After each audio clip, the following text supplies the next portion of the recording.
Sander hield werk er haast op zitten. Nog even het laatste adresje aanhandelen en dan naar huis, naar Ali. De stritten wie aanzet. Denk erom, jonkje, dan mag de kapper wel bijhouden, zei het in hemzelf. Altijd hoor al dat gedonder. Betelde daar belasting voor? Hier wel wat oors onholen. Dit wie de dij van de wierheid. Ali zou wel nu weer opjaren, maar er ziet niet oors op. Joert mast het grutte wut eruit. Hier is geen zin nog. 2 jaar verkering hier lang genoeg geweest. Hier woest hij vrijheid weer omgaan. Deze keer gooide hij de deur definitief in het slot.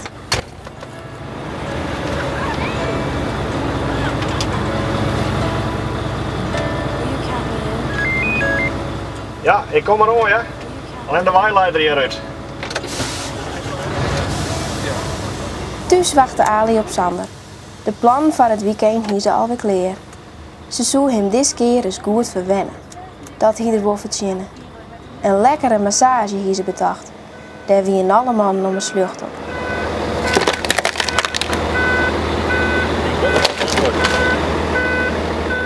Of zou ze haar krektos in die erotische bestseller on een van die jelwijze spultjes wegen? Hark, wat wie dat? Ja, wist, dat wie zijn auto. Dat diepe, warme diesellood jadde ze op een kilometer afstand makkelijk omkomen. Het roen haar even koud door de reg. Het wie krekt als fluisteren Sander met zijn donkere stem in haar eer. Het waard haar zuiver te volle en ineens sloegen de vlammen haar uit. Het lood dat zijn longrient op zich te wachten, kwam stadig gewoon dichter en dichterbij. Nog even en dan zou ze haar grutte leefde weer omkroep.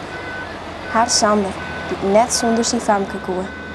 Voor hem is ze alle zoeken, maar